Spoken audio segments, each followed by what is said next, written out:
Kurasa. Mtazamaji wa EATV, karibu katika Kurasa upate dakika chache za kukuletea machache kati ya mengi yaliyotufikia mezani kwetu kwa hii leo. Tuanze kukupekulia kurasa kwa hili. Vijana dereva bodaboda kutoka halmashauri ya wilaya ya Chalinze mkoani Pwani wameiomba serikali kuwasaidia mikopo ili kujikwamua kimaisha, kwani kazi hiyo pekee haitoshi kukidhi mahitaji yao. Wakiongea na EATV, bodaboda hao wanasema kufuatia hali ngumu ya maisha inawalazimu kuwa na kazi nyingine ambayo itaweza kukidhi mahitaji mengine na sio kutegemea bodaboda peke yake.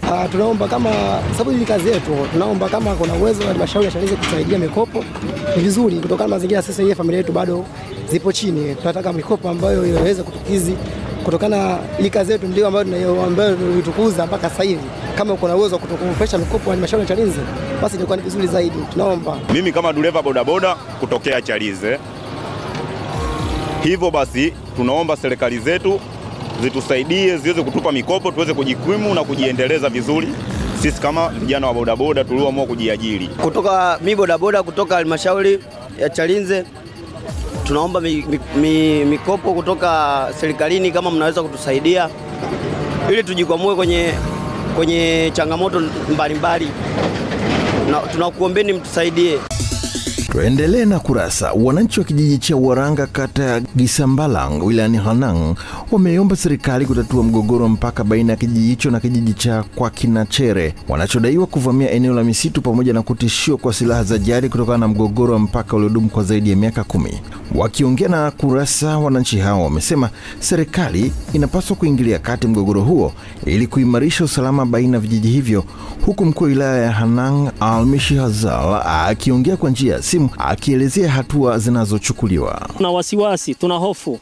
Hofu yetu ni kwamba wale watu wanaweza wakatuvamia wakati wowote kutokana na vile walivyotufukuza siku ile. Sisi wakazi wa kijiji cha Waranga na vijana tulioko hapa, sauti zetu tunazipaza kwa rais. Hatima yake tulikuta ule mpaka biko ninayotuongoza imeingia mpaka kwenye mpaka ule wa kijiji na kijiji. Hatukufikia pale mwisho, tulizuiliwa na watu wa kijiji cha Kinachere tukiwa na wataalamu waliotumwa na DC. Waranga kuna watu walivamia, nikaenda kwenye mkutano mkuu wa kijiji, nikawapa siku 7 kama mtu ana hati au ana document yoyote ya uhalali wa lile eneo waende kituo cha polisi.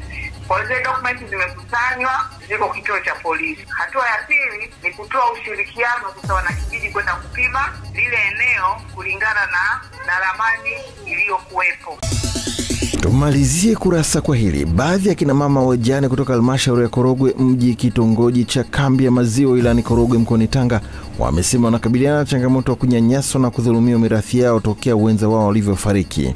Wakitoa kilio mbele ya kamera ya EATV, baadhi ya kina mama wameangua kilio kufuatia manyanyaso ambayo wamekuwa wakikumbana nayo, ikiwemo kudhulumiwa haki zao, ambapo kupitia hali hiyo timu ya kampeni ya msaada wa kisheria ya Mama Samia imefika katika eneo hilo kwa lengo la kusikiliza na kuwatatulia kero zao. Tunamshukuru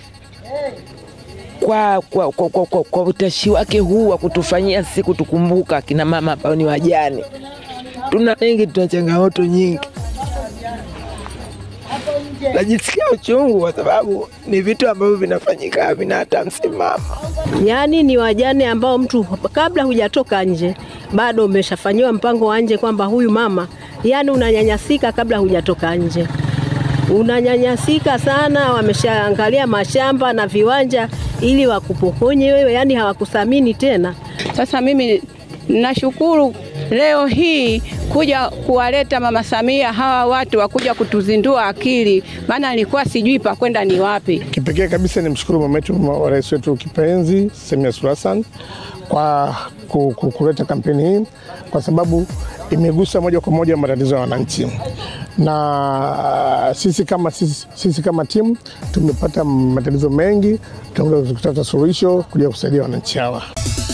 Umekufungulia na kukufungia kurasa kwa hayo machache kati ya mengi yaliyotufikia mezani kwetu Jumanne ya leo. Tafadhali usikose kufuatilia kurasa hapo kesho. Kwa niaba ya wale wote walioshiriki kukuletea kurasa, jina langu ni Samson Charles. Nikikutakia wakati mwema, endelea kuenjoy vipindi bomba na makini sana kupitia hapa East Africa TV.